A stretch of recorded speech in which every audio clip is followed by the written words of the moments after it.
If you're an automaker like Volvo, as you're trying to electrify your lineup, it's important that, well, those first couple cars are outstanding. So it's no surprise that the automaker has decided to take what made the XC40 Recharge magical and put it in the C40 Recharge. With a starting price of $58,750, it's about $3,500 more than the $55,300 XC40 Recharge. So is the C40 worth the extra money compared to its more traditional sibling, the XC40 Recharge? Well, for one thing, it's quicker. Well, not a lot quicker, just a teeny tiny bit quicker. The XC40 Recharge, it has a 0 to 60 time of 4.7 seconds, which is pretty quick for a small SUV. The C40, what I'm driving right now, it has a 0 to 60 time, according to Volvo, of 4.5 seconds. That's 0.2 of a second quicker. Now, in the grand scheme of things, you probably wouldn't notice that, but you know, if you want bragging rights, you can tell your XC40 Recharge friends that you can do this a little bit quicker than they can. The all-wheel drive C40 has two motors, one on the front, one on the back. Together combined, they output 402 horsepower and 486 pound-feet of torque. It also has the same 78 kilowatt-hour battery pack, of which 75 kilowatt-hours is available for daily use as the XC40. But the range has gotten a bit of a bump, up to 225 miles. The quickness and range increase are due in part to the fastback design.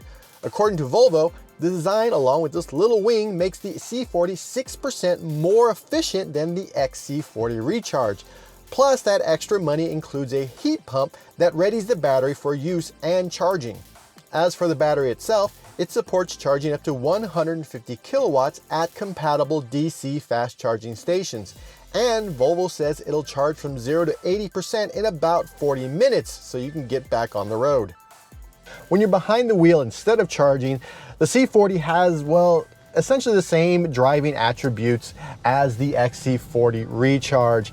It's quick, it has a lot of really exciting low-end torque, so you can do stuff like this just for the hell of it. It handles well for a vehicle this size in this segment. It's tuned a bit more for aggressive driving versus tuned for, say, driving around town where it's nice and squishy and you're trying to impress somebody. This is more impressing your 20 and 30 something year old friends, because you can, you know, do stuff like this. It's got all-wheel drive, which means it sticks to the road a bit better than something with front wheel or rear wheel drive. It's a fun little SUV to drive around, and it has all this power, which means that when someone, say, in a Mustang or in another pony car pulls up next to you, you can kind of surprise them by just stomping on the accelerator. Design-wise, the C40 is a lower, sleeker, more fastback inspired design. And it even has a tiny little wing on the back, so people know that you're driving the C40, not the XC40.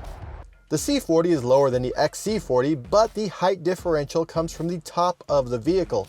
It's 2.6 inches shorter while still maintaining the same 7 inches of ground clearance. What that new sleeker roofline means is that, well, for the front seat, it doesn't really mean much of anything. I have a lot of headroom, I'm totally fine, shoulder room, no big deal.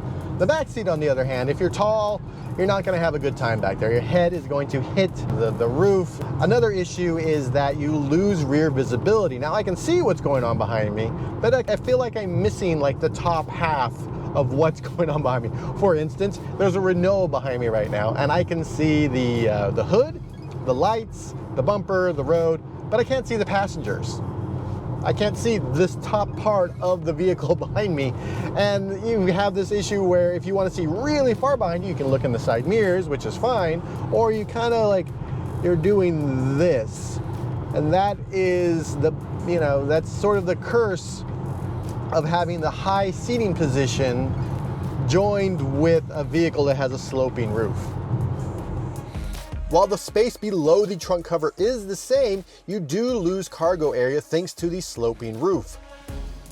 While you're losing some space and the interior look is essentially what we saw in the XC40 before, the C40 does have the distinction of being the first all-vegan Volvo. You can't get it with leather or other animal products. Even the carpet is made from 100% recycled PET plastic bottles. The infotainment system, though, is what we found in the XC40. It is Android automotive base, and it comes with all the Google accoutrements that you would expect with that. It has Maps, it has Google Play, and it has the Google Assistant. But it also has something that the XC40 Recharge doesn't have right now, and that is this funky little range app that'll tell you your estimated range as you're driving and tell you how you're using energy based on speed, driving style, and climate control. And you can also push this little range optimizer button, which essentially just kind of limits your climate control functions. Like Android Automotive, the setup is very minimalistic, especially in the dash cluster.